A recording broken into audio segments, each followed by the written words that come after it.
Good morning, everyone. I'm Maurizio Leviminti. I'm a partner here at Debevoise and Plimpton. I'm just here to welcome you to the firm and to this event of the Brazilian American Chamber of Commerce, the political and economic outlook, which has become a feature in many years past, and we are happy to be able to do it again in person this year. With the first round of the elections just behind us, we are all eager to hear about what happens next, both politically and economically, and hopefully the speakers today will shed some light on it. Good morning. It's a pleasure to be here once again with all of you and also with our virtual audience. The attention is fixed on the global market round and on the elections. Of course, the elections matter, and we will discuss it. Nevertheless, as I believe will become clearer in the course of our discussion, the immediate macro constraints will demand a very specific kind of action, regardless of who wins. Moreover, there is now a near certainty of a global recession next year. Fortunately, Brazil is prepared to weather the adverse external backdrop. The central bank finished tracing its paths in the last Copom, and thankfully, this time around, the policy will not change with the new government, independently of who wins. Corporate and public external debt is well managed and small. Oil is no longer a concern for the external accounts, and exports from the agribusiness complex are comparatively resilient even in a turbulent world. Notwithstanding the orthodox promises of Mr. Guedes, 2022 has been a fiscal disaster. Yes, there will be a surplus, but overshadowing this accidental result, the year has been marked by an extraordinary political use of the budgetary institutions.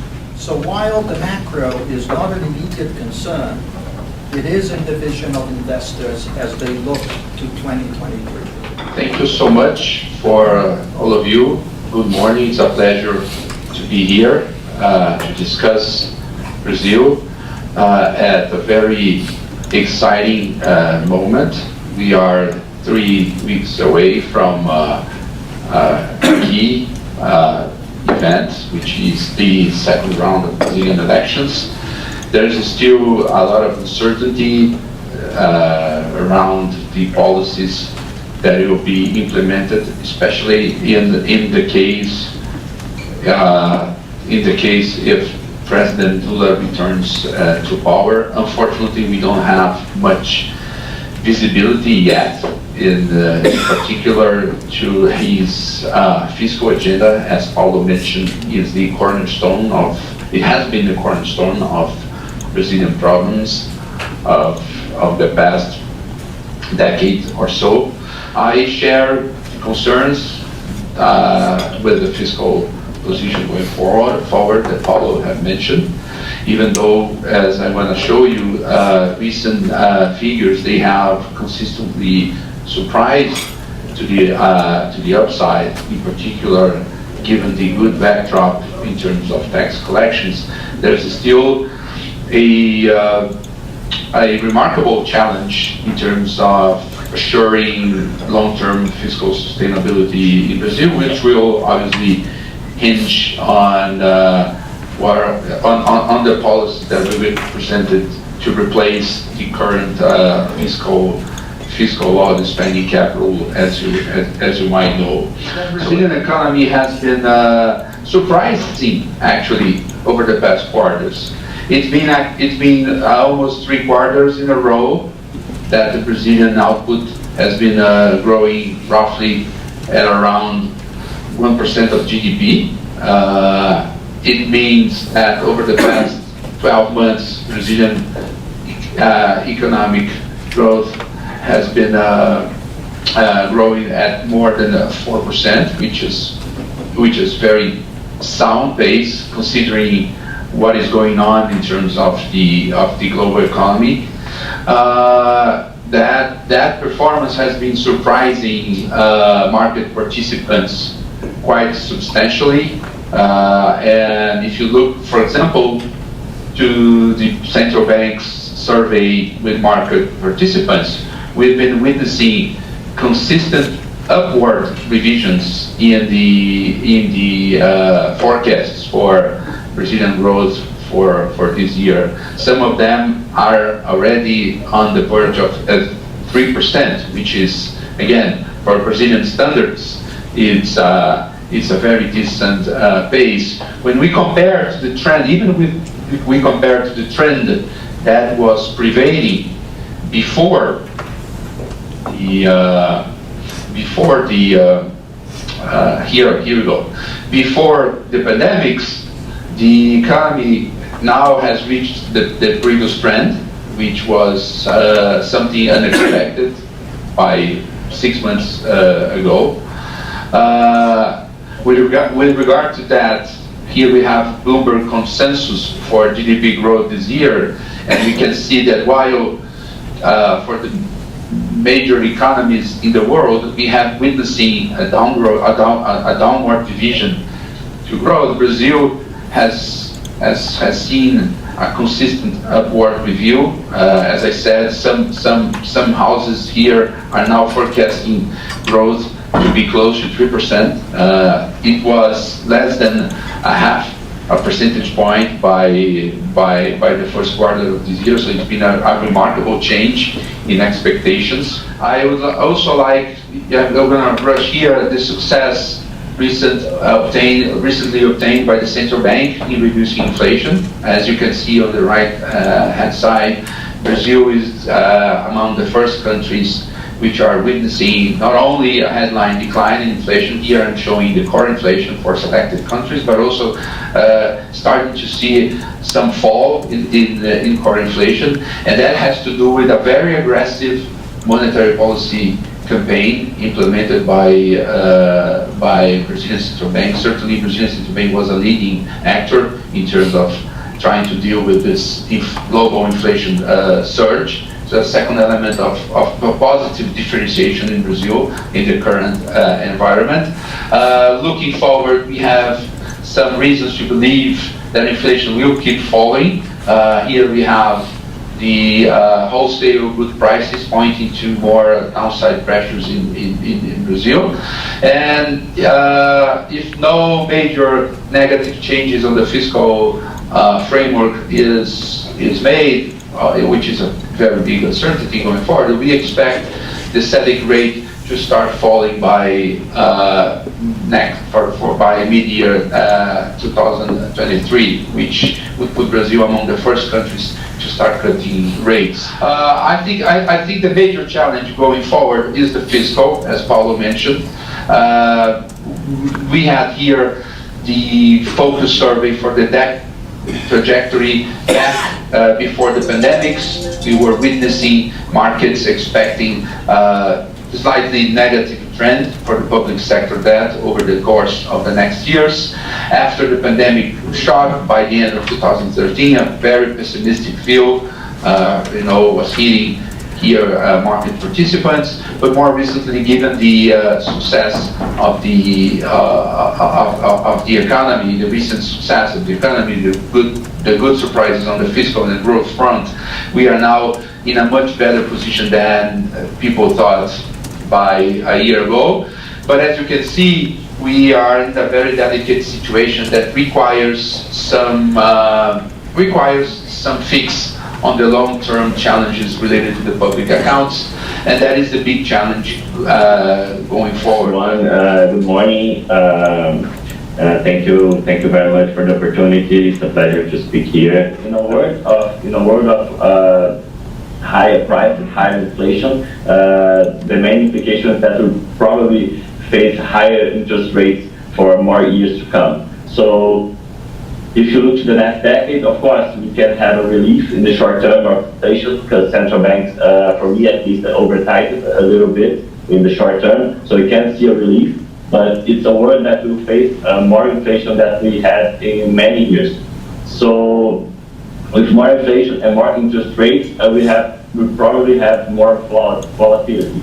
And with more volatility, we probably have less risk appetite. So that's definitely a tough environment for emerging markets. That's something that's really important for us to understand.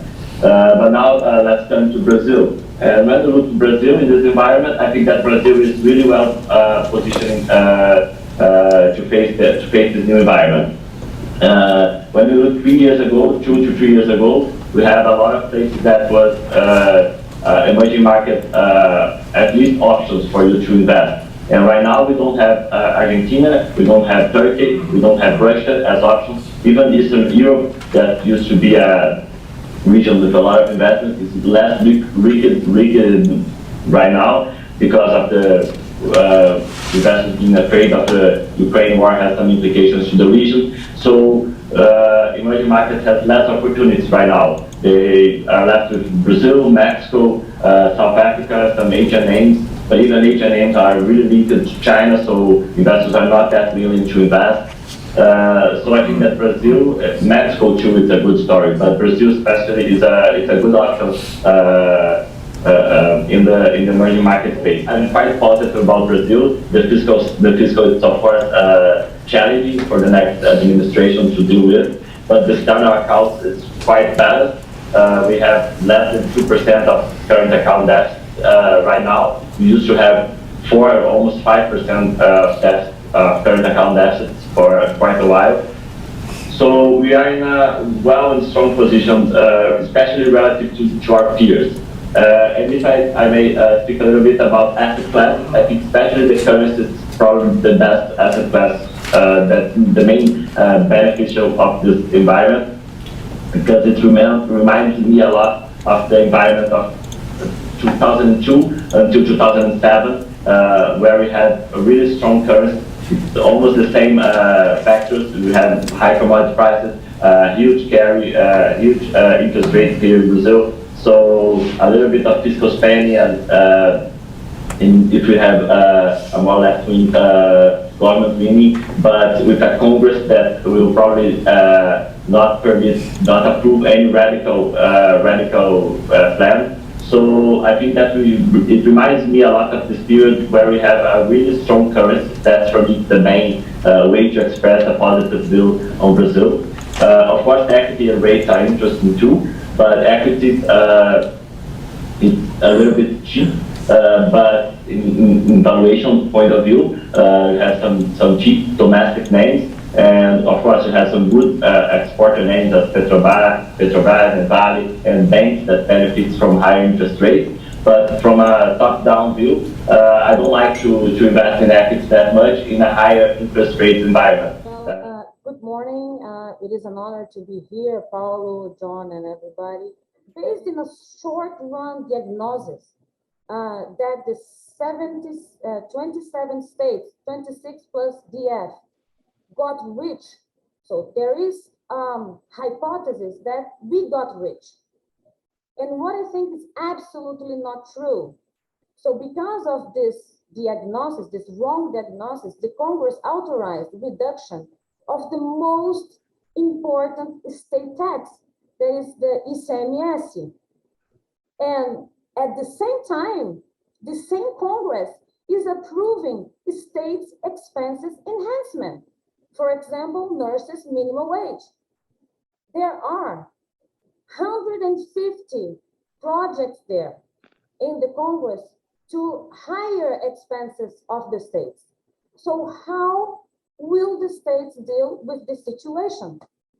As none of them was prepared to face such a huge decrease on their income. And as they cannot, of course, issue money or bond as the federal level can. So in 2023, they will lose, I'm sure, the 22 surplus, because we had a surplus in our budget in this year. We are gonna have all the states will have. But what about afterwards?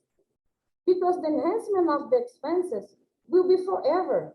So what will happen in 2024, 25? The states are fighting back and judicializing many of these federal decisions. If they win, the federal level would have to pay it for.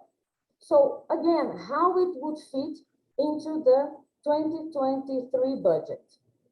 It's, Paulo said, unworkable.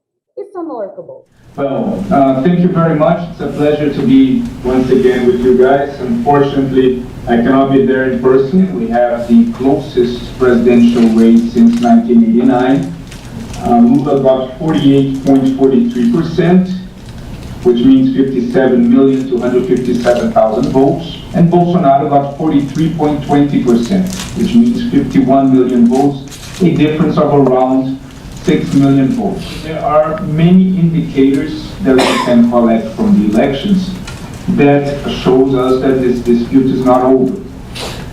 Despite having a lower number of blank and null, 1.5% and 2.8%, we had 32 million votes of abstention. So 32 million people didn't vote. That's around 21% of the entire voting power of the country. And that represents a lot. Mainly, what this represents is the central characteristic of this election, which is the election of rejection, in which the voter is much more focused in who he wants to avoid winning, exclude from the bid, instead of who he wants actually to represent him. And this is something very natural that is happening in several countries of the world, in which this rejection and the unity among voters is focused much more on what they don't want rather than what they want. Okay? So the polls, they were on their majority very far away from what the final result was. There are several explanations for that, ranging from the quality and capability of the polling companies, also to the volatility of the voter, the last minute changing the decision making, the usefulness of what they call useful vote and how this transferred to certain congressmen. So all of this is in the table regarding the result of the polls. However, the polls are still there, calling for attention, and in the second round you see that most of them are very in favor of Lula. You have Futura, Modal Mais Futura is the one that is showing the closest for them in the second round, which is 46 to 45, although their last poll that evaluated second round was made in mid-September, so it's a while already. But you have others that range in the 52, 54, 55 to Lula 51, and the majority, they range in this particular category to define and show that Lula could and probably is the favorite to win. But again, this is not a done deal, and the reason that it's not a done deal is, again, the volatility of the voter, but also the state support. When we look at the governability of the next president, I think it's very important for us to look at the new composition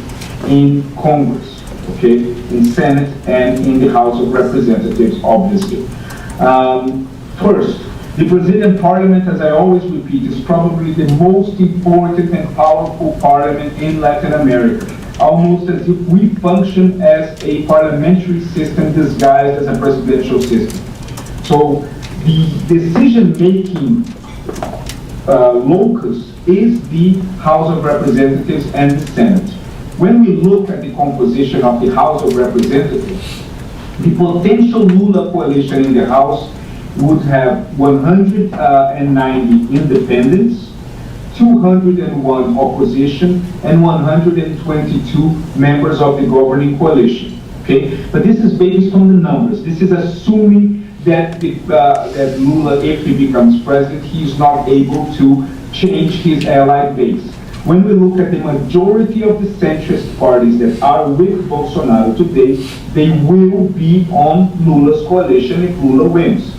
The same individuals, and I get the example, for example, of Ciro Nogueira. Ciro Nogueira supported Lula and Haddad in the campaign that Bolsonaro won. Now he's a minister of Bolsonaro, and if Lula wins, he will be a key figure in Lula's administration, despite anything that is said during the campaign. And I assure you that. The same with many other leaderships among the centrist parties. When we look at Bolsonaro's potential coalition, he would have 187 members, around 187 independent as well, and 139 coalition. However, this is not rock solid, because over the past 10 years, what we have seen in Brazil is that the coalitions, they are not blindly devoted to their president. Basically what we have is a coalition based on thematic issues. So according to the theme and the issue that is being debated, the coalition inflates or deflates. So you can see in relation to specific reforms or spending cap limit or the independence of the central bank or any other thing that is perceived as structural.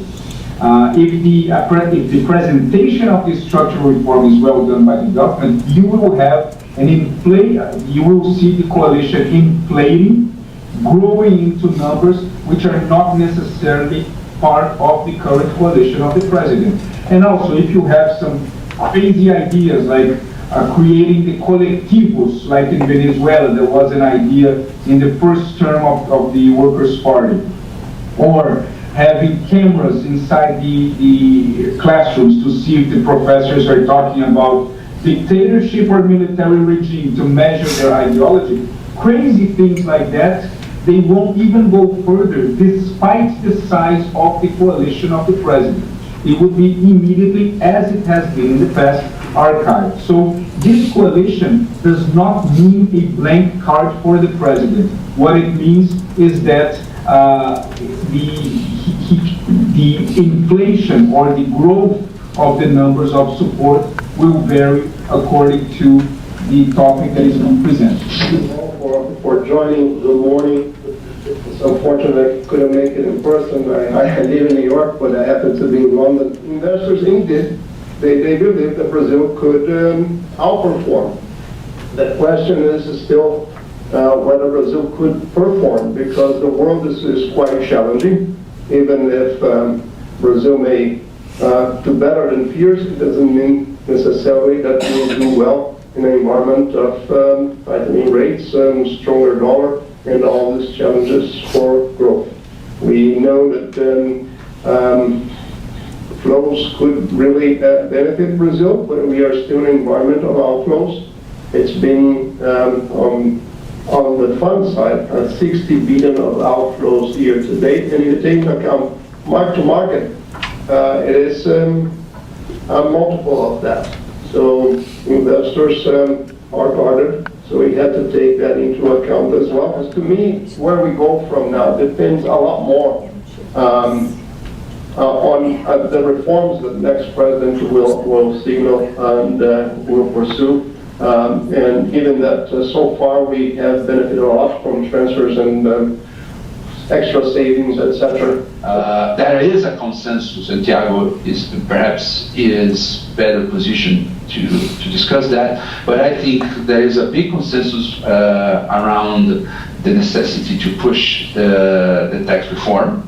We have going on in Congress two very good pieces of legislations that are very mature, and I think they're only waiting for the closing of the elections to move forward. And that can bring, as it is the case with the labor reform, very important gains in terms of total factor productivity growth in Brazil if it moves on as I believe. So I think we have to take advantage of the first year of this new government to carry out important reforms that we have to do it.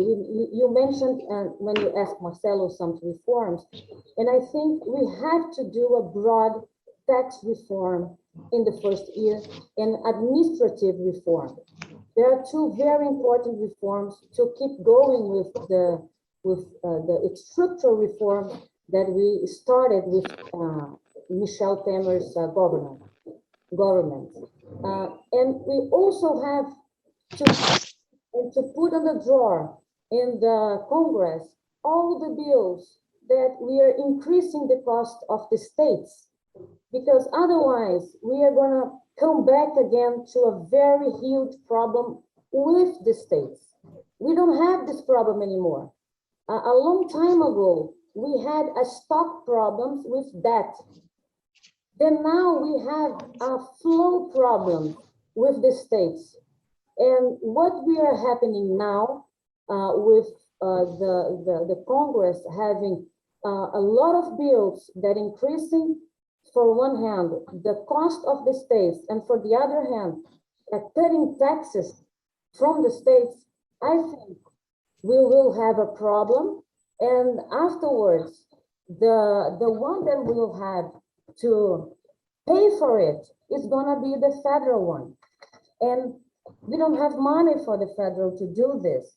There's no miracle. If we cannot cut taxes and also enhance spending at the same time. So when we look at Goiás, and that's why I think the primary surplus, it's good this year because all the states were very good and we helped the federal in this sense, the whole account.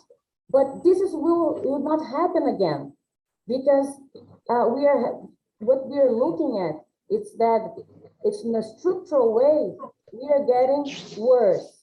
So talking about the state of Goiás that I think could be an example, not only to other states, but also to the federal level, is that as a Secretary of Treasury, Budget and Planning, after almost 4 years of hard work and changing and making structural reform since January 2019, the first year, the first day, we start doing reforms on Ronaldo Caiado term. Now the state has a lot of advantage comparing to the other states. We have a new tax benefit program, which is safe, easily, and legally secured. We have a model infrastructure with highways, airport, dry ports, and railways in the middle of Brazil, a very strategic location, and with the support of all the concessions that have been doing, that the federal has been doing. We have a strong, active, and efficient public security, having the best paid and trained police force. And as a consequence, the freight and car insurance costs are one of the cheapest in the country. If you compare to the freight cost, the insurance cost in Rio de Janeiro, you'll be amazed how different it is. So this is, we always talk about Brazil cost, but we have to talk about states cost as well. So security is a state cost. We need to give the investors a security also because the insurance cost for them, it's a part of their cost. That fiscal responsibility, it's not an end in itself. It is a way, it is an instrument to reach any kind of public policy. So to be fiscal responsible, it's not a sufficient condition to the economy goes well, but it's certainly a necessary condition. Therefore, although I am particularly a liberal economist, being fiscal responsible, it's not a liberal act. So Lula cannot be afraid of being very fiscal responsible as he was in the first mandate. It is a common sense act. So you cannot invest in economy, you cannot give fiscal benefit to entrepreneur, we cannot have a well-designed social programs for the vulnerable people if you don't have the fiscal side organized. Thank you, Chris. Thank you, Marcelo. Thank you, Pedro, Tiago, Paulo, Drauzio, and of course, Mauricio and Vivian Simpson for this great event.